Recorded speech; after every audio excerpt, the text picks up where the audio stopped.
Bonjour Olivier, je lis ton commentaire ce matin en buvant mon café du matin. Et je me dis que ce serait plus sympa de te faire une vidéo plutôt que de raconter tout ça dans un bloc de texte.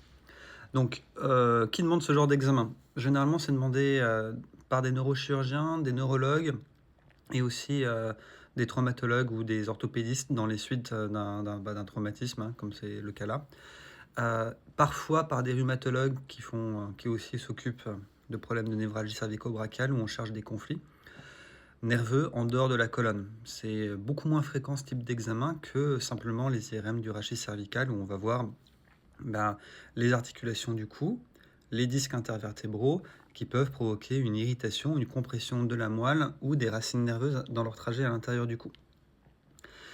C'est des examens qui sont plus délicats, qui n'apportent pas toujours la réponse à la question qu'on se pose. Souvent, en fait, on ne voit rien quand il s'agit de rechercher de ce qu'on suppose être des conflits nerveux en dehors de la colonne. Mais dans certains cas spécifiques, ça permet de voir une inflammation des nerfs qui nous donne une orientation sur la cause en fait, d'une souffrance nerveuse qui serait identifiée à l'électromyogramme. Là, dans le cas présent, l'électromyogramme il a déjà été réalisé, il montrait de grosses anomalies qui se manifestaient cliniquement par des déficits musculaires. C'est-à-dire qu'il y a une quasi-paralysie du bras dans les suites de l'accident. Et l'idée de l'examen, outre le fait de confirmer qu'il y a une atteinte de différentes parties du plexus brachial, c'est de se faire une idée de à quel endroit sont les blessures et quel est leur degré, sachant que c'est approximatif, mais ça peut aller de simplement voir des petites anomalies de ce qu'on appelle du signal, donc le nerf qui montre des signes de souffrance parce qu'il est un peu trop épais, un peu trop blanc, comme on a le cas sur certains endroits de l'examen, ou c'est la même chose mais plus marqué, comme le nôtre, des vraiment très épaissis, très blancs, sur quelle distance, et à l'extrême s'il y a des anomalies de sa forme, voire une interruption complète du nerf. Et dans ces cas-là, il y a des indications à tenter des opérations chirurgicales pour essayer de réparer les racines nerveuses.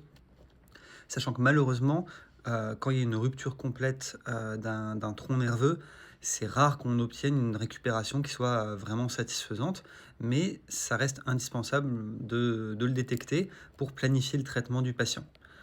Voilà, j'espère que ça répond à ta question. L'examen il permet de voir également deux types d'anomalies en dehors du contexte de traumatisme. Par exemple, il y a des syndromes qu'on appelle le syndrome de Parsonage-Turner, qui est une sorte d'inflammation globale du plexus brachial, une plexite inflammatoire d'origine qui n'est pas forcément très claire.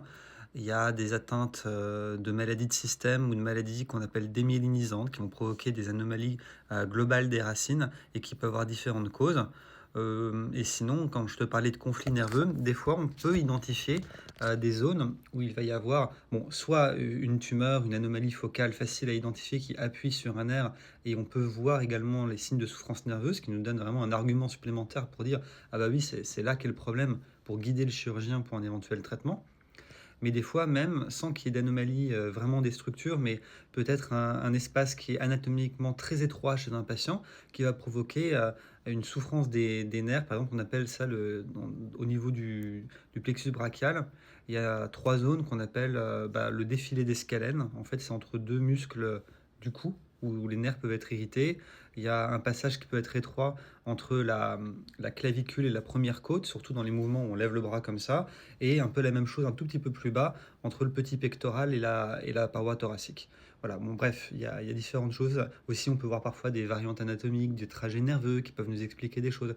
Donc c'est un examen qui a une utilité, mais qui est jamais demandé en première intention, qui est assez niche et qui demande une certaine expertise dans sa réalisation et son interprétation, et qui est jamais quasiment demandé seul.